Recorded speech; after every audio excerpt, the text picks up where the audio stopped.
and Atlanta. You mentioned Naylor. He's top 10 in the league in OPS, total bases, and RBIs. This guy, he's the best player on the team right now. I think it's that simple. I know he's not much of a defensive player, but in terms of the bat, let's go. I'll go further. Go back to last year. And I always thought that Naylor would be, honestly, and I was wrong, and I'm happy to be wrong. I always thought he'd be a platoon player. I never thought he was going to hit lefties. For a number of years, he couldn't hit lefties. It was terrible, terrible, terrible every year.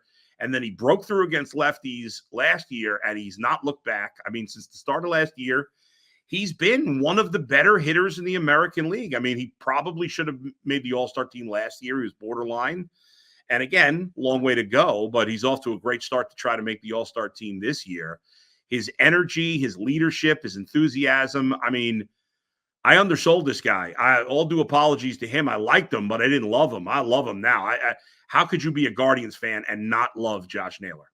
He's really fun to watch. And it's the crazy thing is the first month of last season, his numbers were dreadful. And especially against lefties. I think he started 0 for 17 against lefties last season. But if you peeked under the hood, the metrics were saying he was hitting the ball really hard and just not having good luck.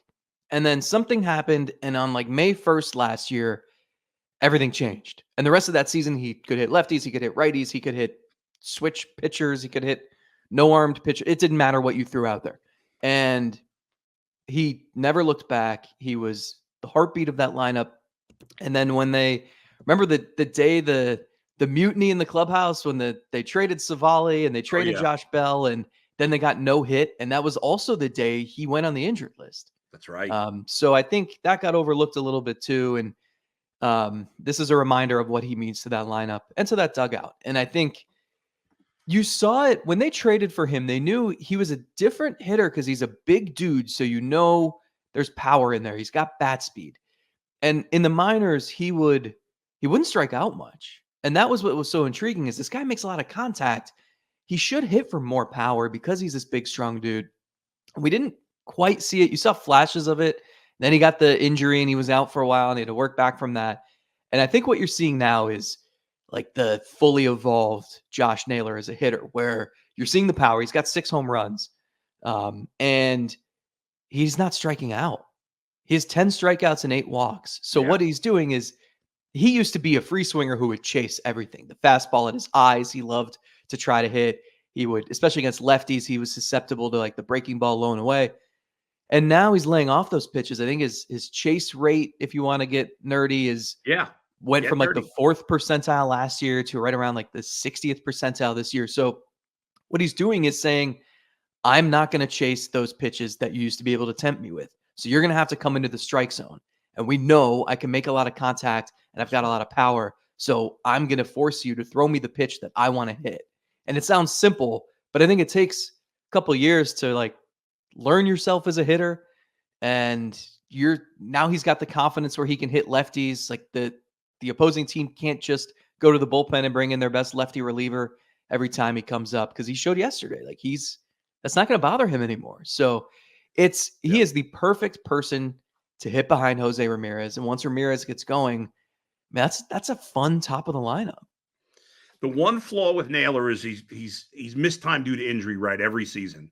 In fact, the last 2 years, he's missed, I think, 40 games both years, or within a game or two. I think he has exactly, I'm going to double check this, I believe he has exactly 48 extra base hits. 48, yes. Exactly 48 extra base hits each of the last 2 years. If he could, and now he hasn't missed a ton of time, but he's missed a good, a month of the season each year. If he can avoid that, if he can avoid the injured list, I don't think 60 extra base hits is off the table this year. Maybe even more than that. What's his home run ceiling? Can he hit 30? Can he hit 35?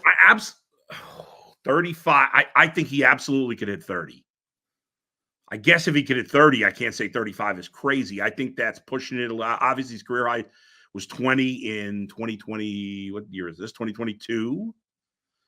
So, and he missed 40 games, whatever it was. And he couldn't hit lefties in 2022. So yeah, I think 30 is doable for him. I don't think there's any doubt about it. Let's see. He's got 6 already.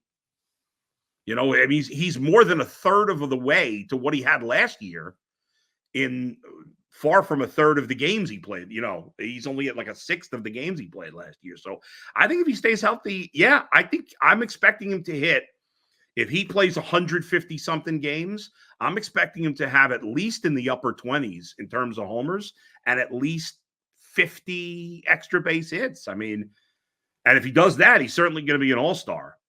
I mean, and the guy is, it's so funny, Zach, because it feels like he's 32 because it just seems like he's been around for a long time. But he's just going to turn 27 this summer. That's crazy. Yeah, he came up young. Yeah. I mean, he shot through the Padres system. He was, again, like this is kind of what you hoped for. You see so much nowadays, just the guys with that power potential. They're going to strike out 180 times and, yep, you know, the batting average will be low. You hope they draw walks. And it's like, that's the type of first baseman you see. And he's not like that. And it's weird because 2 years ago, they were the contact team and, you know, everyone was just slashing and dashing, and he actually fit that mold. Yeah. But they needed power. He was the one guy in that lineup who you thought, if someone's going to hit a 3-run homer, it's got to be him. And now you're kind of seeing the best of both worlds. You know, they haven't had a 40 home run guy since Travis Hafner in 2006, which is insane. Yeah. I used to think Franmil Reyes was going to do it every year. I was wrong about that. Maybe he'll do it in Japan or Korea, wherever. I don't even know where he is now. One last thing on Naylor here, Zach, before we move on. We got to take a quick break, but you know, he's a free agent at the end of next season. And he's an interesting guy in terms of a contract because he's very young for a first-time free agent, or he'll be very young. He'll be 28 when he becomes a free agent. He's got a body type that can often not lead to a long career. He doesn't play. He's not particularly good on the defensive end. Like, he's trending toward becoming more of a DH. But from an offensive standpoint, as we've talked about, he does a lot of things well. So I don't know what, like, at this point now, and I know we talked a little bit about it before, but what's the comp? And do you believe the Guardians will make it a priority to get him signed this offseason or even during this season? Yeah, so I know they had conversations with a handful of players, and just nothing stuck. Yeah. And usually when the season starts, that's it. Right. You know, often it's the player who says, let me focus on the task at hand here, and we can talk again in the off season. I think the team prefers to do that too. That doesn't preclude them from doing anything, but I cannot think of many examples or any examples of something getting done mid-season. Naylor is a really unique case, and it's tough to figure out exactly what that middle ground would be because, one, I think he's finally hitting his stride and showing what his peak performance could be, and he's doing that pretty close to free agency. So most players in his position would say, I'm already making a nice salary in arbitration. I can stick it out for one more year, hit free agency, cash in, and be happy. It's a little different with him. As you mentioned, the injury history doesn't have the durability. I think that lowers his ceiling. I think at The Athletic, our numbers guy projected 5 for $55 million. Yeah. And to me, that sounded great. Like if you forecasted, if you thought this guy could be your middle of the order hitter, 5 years is going to take him to like 31 years old, I think 32. 32 would be his last season. So you're not, you know, maybe the last couple of years of that are a little risky with his injury history and body type and position and all that. Yeah. But it's not like 11 million a year for 5 years. Like you can trade. I mean, they traded Josh Bell. They dumped Nick Swisher and Michael Bourne. You know, I don't, if the Dodgers wanted to take a risk in 3 or 4 years and needed a first baseman, you think an $11 million a year salary would scare them off? No. So the interesting thing is, you know, he brought it up the other night, kind of not so subtly, saying he would have signed Stephen Kwan to an extension the minute he joined the organization, and he would love to spend the rest of his career playing with Stephen Kwan, and kind of going out of his way to make some hints. And with Naylor, the other thing is,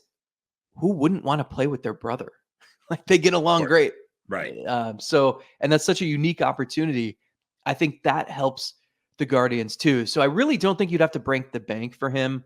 And of all the players they talked to or could have talked to, he was the one who I thought should be the easiest to get something done just based on all of those factors.